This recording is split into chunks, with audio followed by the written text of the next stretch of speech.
I'm going to read a passage here that was written by a UK Unitarian, so we're kind of adding in and Universalist. Unitarians and UUs at Christmas. They say a story can carry a truth far greater than the literal truth. We Unitarians know the value of stories. We know that they carry truth. We know that they can carry more truth than just the plain truth ever can. Maybe we can't believe a virgin gave birth to the Son of God, but we can believe that all births are miracles, worthy of celebration and wonder.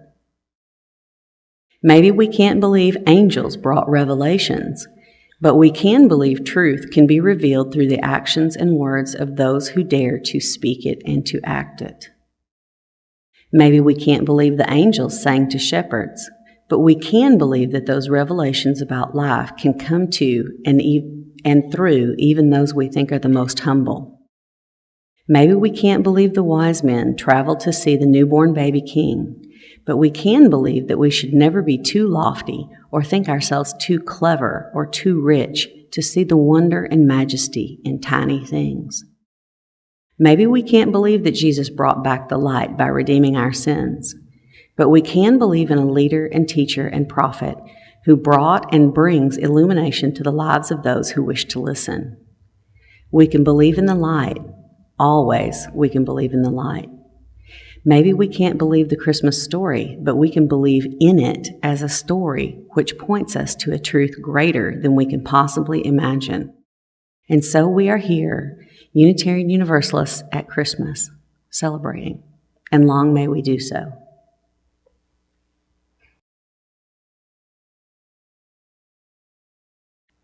So we went back and forth quite a bit, Carol and I, about songs, about the order of things today, and I'm kind of known as the resident Jesus fan here, and I thought we had landed on no sermon, but I'm going to talk to you just a little bit since it's in here that we're going to have this little piece, Don't Throw Jesus Out with the Bathwater by Leah. And so what I meant by that when I was talking to Carol about I can always probably throw in together a few minutes about don't throw the baby Jesus out with the bathwater is that without some tradition of Christianity being accepted in the Unitarian Universalist churches I first found myself in, I probably wouldn't be here at all. And I know that Christianity has done many people much harm in the way that it's practiced, not just today, but historically.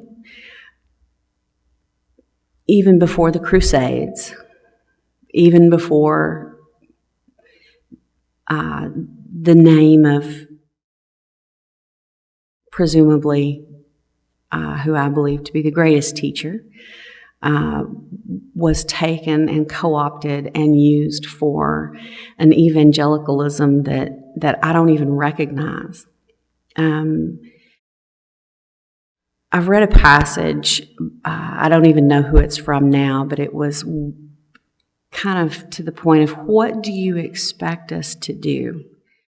I grew up in Texas in a Southern Baptist church. My mother put me on the Sunday school bus every week, made me wear those awful pink curlers in my hair the night before, and didn't want me to take my Batman action figures. Had a few cries about that. But I was taught about this wonderful person who lived a long time ago who was all about caring for each other, caring for the marginalized, caring for the sick, caring for those who didn't have someone to care for them. people who were incarcerated. And I came away from that then not understanding as I got older why it was that we talked about so much how you were supposed to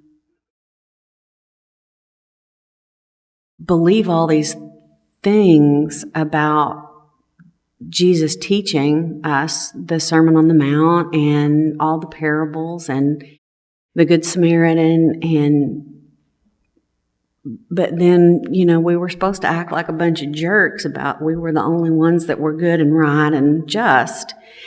And I had real problems with it, but I also had real problems leaving behind all those parables and all those stories and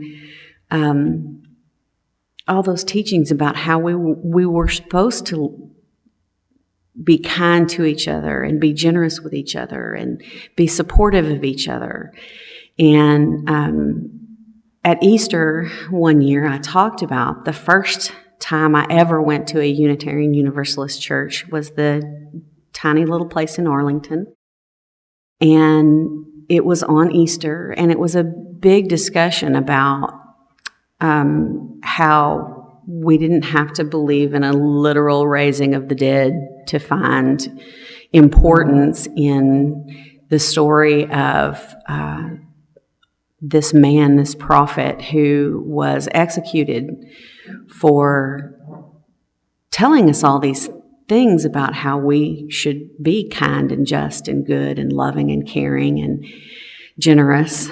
And it made a real impact. And even though we didn't go regularly after that until we were more actively, I guess, in need of community,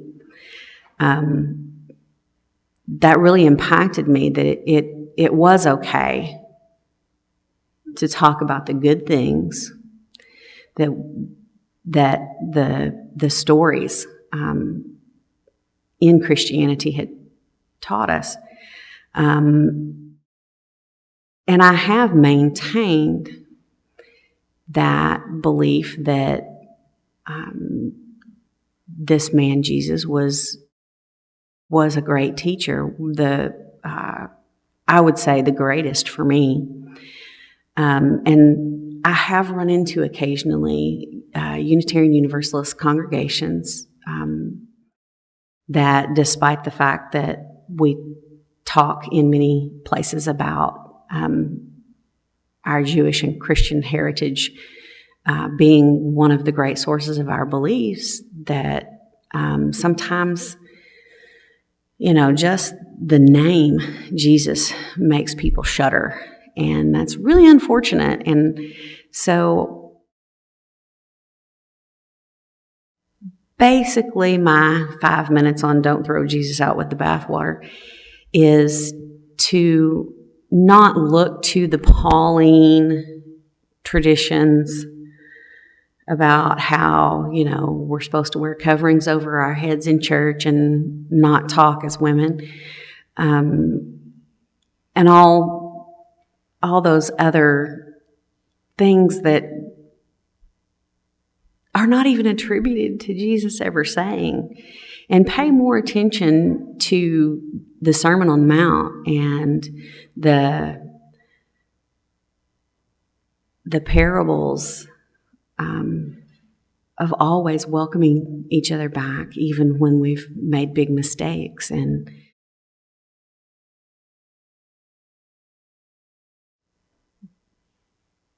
that you don't have to believe in the literal miracles of our opening hymn to get something good out of what Christianity ought to be, but basically never has been. Our closing words today are written by Howard Thurman. Now the work of Christmas begins. When the song of the angels is stilled, when the star in the sky is gone, when the kings and princes are home, when the shepherds are back with their flocks, the work of Christmas begins: to find the lost, to heal the broken, to feed the hungry, to release the prisoner, to rebuild the nations, to bring peace among the people, to make music in the heart. Thank you.